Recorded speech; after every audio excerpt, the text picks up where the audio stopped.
The Federal Emergency Management Agency's report in 2002 will state that the specifics of the fires in WTC-7 and how they caused the building to collapse remain unknown at this time.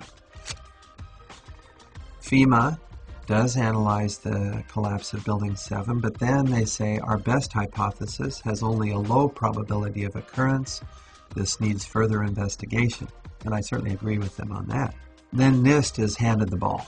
It's kind of a hot potato. Okay, NIST, you explain the collapse of World Trade Center 7, this rapid, straight-down collapse of this 47-story skyscraper. Sadly, by this time, virtually all structural steel from Ground Zero had been recycled, and no steel was recovered from Building 7 for investigation. As of this date, NIST is still working on their final report.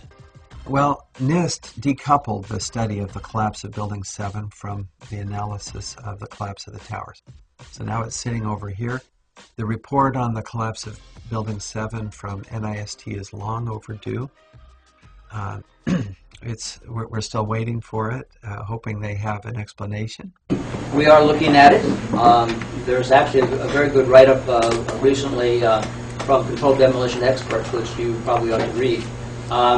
We haven't finished the investigation yet, so I'm not at liberty to talk about any intermediate findings. The collapse is assumed to be caused by a combination of fire and structural damage. Did any other surrounding buildings suffer a complete collapse at near freefall speed?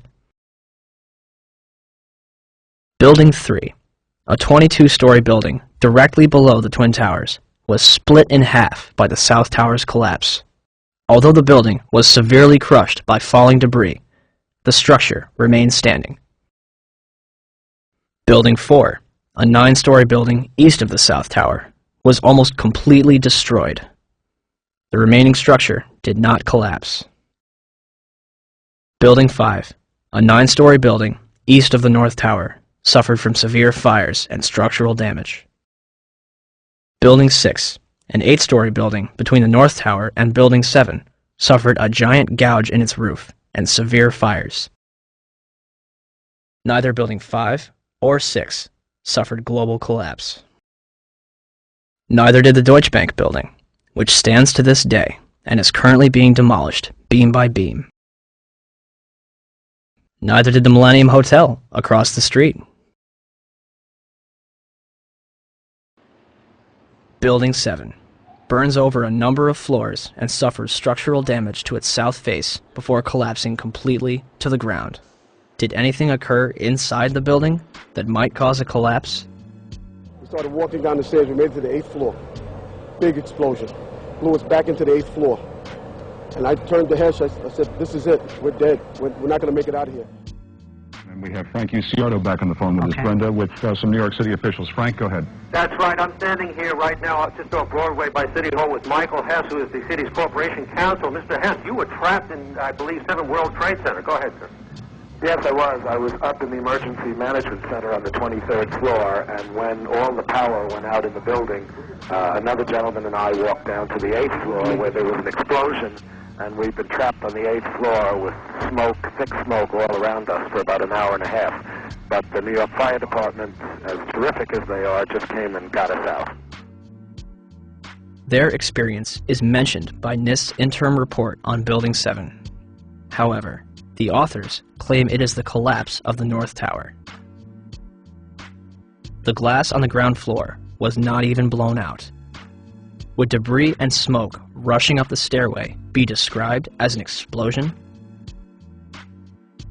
So, we have a 47-story steel-framed skyscraper, which housed various government agencies and numerous important documents, damaged less than the other World Trade Center buildings.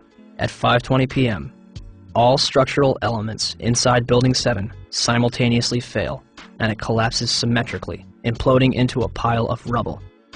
This building had 81 columns, 24 core and 57 perimeter, running from the basement to the roof. For the building to have collapsed the way it did, all 81 of these columns had to collapse simultaneously. Could fires on a few floors have heated up all these columns to the breaking point at the same time? Let's ask the 9/11 Commission. Governor Keane, may I ask another question, please? At 5:20 p.m. on September 11th, World Trade Center building number 7, 47-story modern frame steel skyscraper that no plane hit, collapsed into an eatable pile onto itself and exhibiting all the characteristics of controlled demolition. FEMA, in their investigation, didn't say that. They said the fire must have knocked it down, but they couldn't figure out how. Video evidence shows what appears to be explosive squids going up the side of the building from south to north or from bottom to top as the building collapsed. There was molten metal found in the basement of that building at temperatures that exceeded anything normal fire could cause. With all the confusion about what happened to Building 7, why is there not a word about the collapse of that building in the 9/11 Commission report? We didn't see any evidence of the kind of thing you're talking about. We thought that was part of the tragedy of 9/11. The building collapsed later on. There was not a loss of life in that building. And it was not part of our report. Not part of the report. Thanks. Governor? So for the 9/11 Commission to totally ignore that, I think is unconscionable and shows that they did not do a thorough job. Did Building 7 collapse because of damage from the falling North Tower?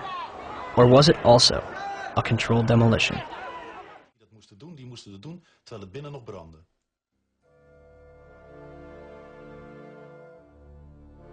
Ja, dat is vreemd. Dat is vreemd. De reactie op de beelden die we laten zien is onbevangen.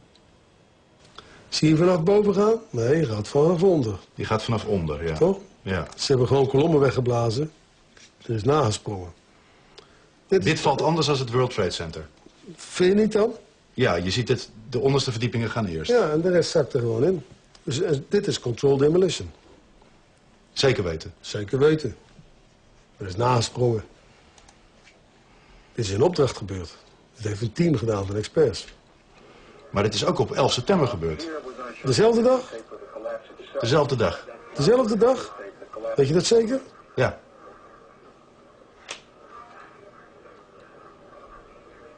Was het zeker weten de 11e? Dat kan geen waar zijn. 7 uur nadat de World Trade Center naar beneden viel. Ja? Hebben ze hard gewerkt.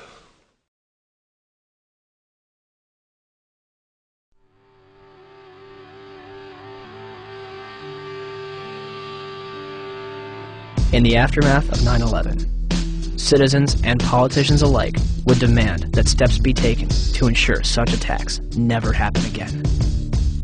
In late January 2002, Senate Majority Leader Tom Daschle receives calls from both President Bush and Vice President Dick Cheney, urging him to limit the investigation to the House and Senate committees. The administration would continue to oppose the investigation until November 2002, when Congress creates the National Commission on Terrorist Attacks upon the United States to make a full and complete accounting of the circumstances surrounding the attacks.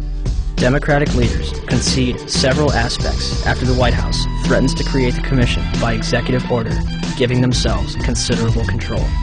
President Bush officially signs it into law November 27, 2002, and names Henry Kissinger as chairman of the 9/11 Commission. The Chicago Tribune puts it best. Kissinger is known more for keeping secrets from the American public than telling the truth. On December 13, 2002, Kissinger resigns from the 9/11 Commission, due mostly to a congressional demand that he disclose his private business clients. It would later be revealed that Kissinger was a chief advisor to the Bush administration regarding the Iraq War, a lie which has now cost more American lives than 9/11 itself. Thomas Kean and Lee Hamilton are named as chairman and vice chairman of the 9/11 Commission. By December 16, 2002, the 10 initial members of the 9/11 Commission have been appointed.